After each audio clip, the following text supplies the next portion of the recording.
So, yesterday I was talking about the importance of the piano in classical music. And today I want to talk about another really important component of classical music, the string section of an orchestra. And so the string section is made up of violins, violas, cellos, and basses. And all together they play in a way that create what we call the backbone of the orchestra. It's a metaphor, so think about the metaphor. In a body, you have your backbone, which holds us up straight so we can sit up tall and all the parts are attached to it and everything kind of goes through the backbone, all of our nerves. Well, in the orchestra, it works the same way. All the parts really revolve around what the string section is doing. Now, why does this happen? Well, it has to do a lot with how the instruments develop. So let me describe this for a little bit. In the 1700s and even in the 1600s, the stringed instruments that we have today were a little different. The bows were different, they weren't quite as loud, the strings were made out of different materials, and so if they were going to be heard in an auditorium, you usually had to have more than one person playing the same part.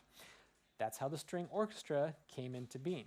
And so that way the sound would get pushed all the way to the back of the auditorium. Because remember, this is the days before electronic amplification. Now, contrast this to maybe the woodwinds. Let's take the flute, for example. In a typical Mozart symphony, you have two flute parts. You have flute 1, flute 2. They're two separate melodies, two separate parts, and they don't double up with it, okay? So it's just two people playing that. Flutes are louder than a regular violin, so it gets pushed to the back of the auditorium automatically.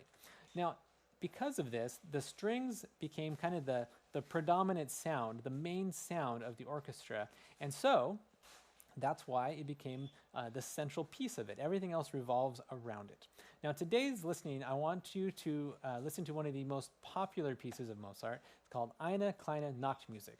That's German. Now, it should be translated a little serenade. But oftentimes, at least in English, we take the word Nachtmusik, which is a good combination word, and we make it night music, which is what it literally means, but it should be better translated serenade. This is a really famous piece, and you'll hear it so often on like TV shows and movies when there's like the classical music, you know, but it's always in the background. And I want to encourage you to sit down and listen to this one because it really is a piece of beauty and excellence. So I want you just to sit down and take that time to do it. Really listen to it as something of beauty and of excellence. And that's rare in our world today with a world stuffed with such cheap subject matter. So enjoy this one. Make sure you hit up my blog, and I got the Spotify links in there. And give me some feedback on this. What you think of Eine Kleine Nachtmusic?